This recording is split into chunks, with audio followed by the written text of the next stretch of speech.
Encore une fois, on se trouve chez PCN à Beaupré pour la chronique santé et fidèle à son poste, la physiothérapeute Isabelle Trottier. Isabelle, bonjour. Allô? Isabelle, cette semaine, tu nous parles de coupures. Oui, on va parler des coupures ou lacérations. On va voir, premièrement, qu'est-ce qu'il faut faire dans les premiers soins.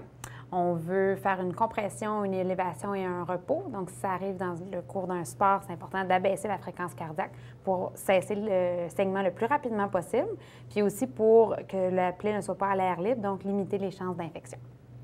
Quand est-ce qu'il est nécessaire de consulter lorsqu'on voit qu'on a une lacération, une coupure qui est quand même assez grave? Là? Quand est-ce qu'il faut se rendre à l'hôpital ou à une clinique là, pour voir qu'est-ce qu'on peut faire avec ça? Il n'y a pas de règle officielle, là. Disons que si le saignement ne cesse pas de lui-même avec la compression, déjà, c'est un signe qu'on a peut-être besoin de points de suture, donc c'est préférable de se rendre à l'urgence. Ou si les deux lèvres de la plaie ne sont pas assez proches pour être justement là, rapprochées, collées l'une sur l'autre, ça ne devrait pas bien guérir. Donc, c'est des raisons de consulter. Mais ce qui est intéressant de savoir, c'est qu'il faut consulter en dedans de 6 heures. Autrement, la guérison va avoir commencé sur chaque bord de la plaie. Donc, ça ne servira à rien d'aller suturer ensemble parce que la guérison va déjà avoir commencé. Donc, avant 6 heures pour consulter. Ce qu'ils vont faire à l'hôpital lorsque vous consultez, ils vont vérifier que vous avez besoin de sutures, naturellement. Si c'est nécessaire, ils vont les faire, mais ils vont aussi faire les rappels de vaccins de tétanos. Qui doivent être faits normalement aux 10 ans. Donc, le tétanos, ça, c'est lorsque vous avez une plaie qui a été causée par un objet métallique. Donc, si votre plaie est mineure, mais que vous savez que ça a été causé par un objet métallique, important de consulter. Donc là, si mettons qu'on a une coupure qui est assez profonde, une lame de patin qui est venue nous couper le bras, quel genre de problème ça peut engendrer là, quand on a une lacération si profonde? Lorsque c'est plus profond, les risques sont qu'on va avoir atteint le muscle en dessous. Donc, dans ce temps-là, nécessairement, il va falloir aller suturer plus profondément. Des fois, les médecins vont faire un point au niveau du muscle, puis après ça, vont refermer la peau. Mais aussi, ça peut aller, si c'est au niveau des extrémités, les doigts ou les pieds, les tendons sont très, très près de la peau. Donc, même si la coupure n'est pas très profonde, ça peut avoir atteint un tendon. Puis le moyen de le savoir, c'est qu'on ne sera plus capable de bouger l'extrémité de nos doigts ou de faire certains mouvements. Ça nécessite une intervention chirurgicale, donc c'est nécessaire de consulter. Par rapport aux muscles, ce qui est intéressant de savoir, c'est plus à long terme. Supposons que la plaie est bien guérie, mais les gens vont encore avoir mal, si je pense à la cuisse, en montant ou en descendant les escaliers, encore des douleurs. Bien, c'est normal. Le muscle, il prend plus de temps à guérir que la peau en superficie. Donc, même si ma plaie est guérie, ce qui est en dedans l'est pas nécessairement. Donc, c'est possible que ça nécessite plus de temps, puis que ça nécessite de la physiothérapie aussi. En terminant, il existe également des moyens qu'on le retrouve en pharmacie pour remédier aux coupures un peu plus mineures, là, si on veut. Oui, une chose qui est intéressante, c'est le pansement liquide que vous pouvez trouver en pharmacie. Ça ressemble un petit peu à un pot de vernis à ongles. On applique ça sur une plaie et puis ça va sécher là, ça va bien couvrir la plaie. Puis c'est assez malléable, donc même si vous bougez, ça va être efficace. Donc, je pense surtout aux plaies au niveau des articulations des doigts. Ça va bien fonctionner. Surtout pour les gens qui ont à travailler les mains dans l'eau ou dans des choses où il faut avoir les mains bien propres tout le temps, où on ne peut pas porter de gants. En boucherie, par exemple, ça va être un bon truc. Et il y a aussi les points de rapprochement qu'on peut acheter qui sont des points collants. Donc, si vous avez une plaie où vous n'avez pas besoin de suture, mais où vous voulez que ça cicatrise bien, que ce soit bien fermé, utilisez les points de rapprochement, ça va bien fonctionner. Donc, Isabelle, encore une fois...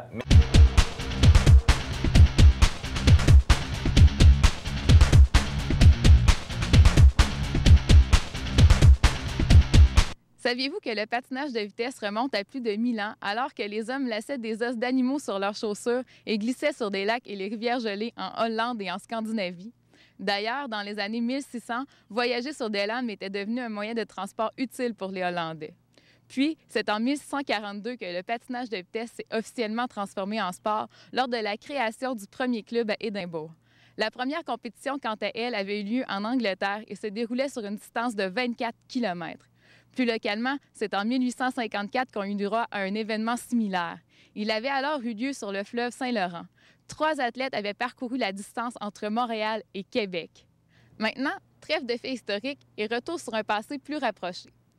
Saviez-vous que, quoique le patinage de vitesse soit présenté aux Jeux olympiques depuis 1924, la version des compétitions telle qu'on la connaît aujourd'hui n'est que relativement récente. En effet, l'instauration du patinage de vitesse courte piste comme discipline olympique s'est faite il y a environ 20 ans. La discipline avait d'abord été sport de démonstration à Calgary en 1988, avant d'être officiellement acceptée à Albertville en 1992. C'est d'ailleurs devenu au fil des années une des disciplines préférées des Canadiens. Cette popularité, on la doit entre autres à Gaétan Boucher qui avait connu beaucoup de succès aux Jeux de Sarajevo sur longue piste. Il faut aussi dire que le Canada domine la discipline sur courte piste depuis plusieurs années. Avec plus de 30 médailles olympiques, le Canada se dispute avec la Corée du Sud et la Chine la tête du classement des médailles. Au fil des années, plusieurs grands ont laissé leur marque. Outre Boucher, Gagnon, Lemaitre, Waterspoon, Claesson ou Hughes ne sont que quelques-uns des noms facilement associés au sport. Mentionnons aussi les récents succès de la jeune Marianne Saint-Gelais et de son amoureux Charles Hamelin. Bref, une chose est sûre, les succès de nos athlètes continueront à créer un engouement autour de ces événements et les amateurs seront par millions rivés sur leur écran lors des prochains.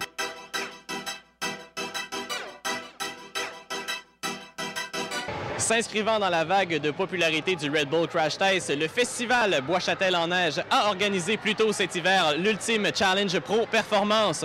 Voici donc en son et en images l'épopée de ces patineurs aussi rapides qu'habiles sur une surface glacée.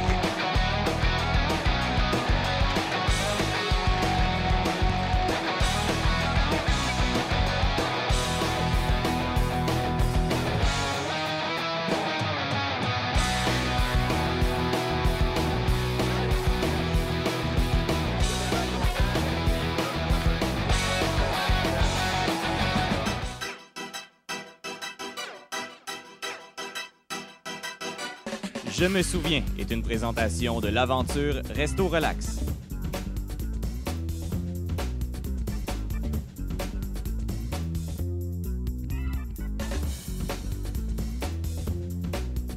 Aujourd'hui, pour la chronique Je me souviens, je reçois le président de la compagnie Gestev, M. Patrice Drouin. Bonjour. Allô? Bien, félicitations pour votre prix pour les Fidéides 2011. Personnalité touristique, ça doit vous faire plaisir. Ah oui, oui, c'était une grande surprise de savoir que je gagnais ce prix-là parce que mon entreprise, on a une belle implication dans le développement touristique, mais il y a beaucoup de grands joueurs aussi dans le développement touristique, dans la business de tourisme à Québec. Puis d'être reconnu, c'était vraiment une bonne occasion. C'est une bonne affaire. C'est quand même une belle reconnaissance pour toute notre équipe. Mais l'anecdote dans tout ça, c'est que la remise des Fidéides, c'était jeudi dernier, en pleine finale de Red Bull Crash Test. Le jeudi, c'était la finale de qualification nationale. Puis j'ai été obligé de me rendre là-bas à la dernière minute, donc sauter dans un taxi, entrer au centre des congrès en habit de travail, m'asseoir dans une salle de réception avec 300-350 personnes, puis aller faire mon petit speech en avant pour remercier les gens, puis faire un commentaire sur l'industrie touristique, puis repartir aussitôt. Et puis c'est comme atterrir dans un autre monde, là, sortir de la bulle de la production d'événements, puis entrer dans un cocktail ou un souper gastronomique. Ça fait vraiment bizarre comme ambiance, mais j'espère tout simplement que j'ai bien livré le bon message, puis que les gens n'ont pas mal perçu mon apparition puis ma disparition soudaine. Mais je pense qu'en même temps, ça fait partie du métier. Ça montre que vous êtes vraiment impliqué dans votre milieu, puis c'est probablement ce qui explique votre réussite puis la réussite de l'événement aussi. Bien, c'est ça. C'est que j'étais vraiment impliqué et affairé à générer les retombées économiques et touristiques du Red Bull Crash Test. Alors, la coïncidence n'était pas bonne, mais d'un autre côté, je pense que ça a été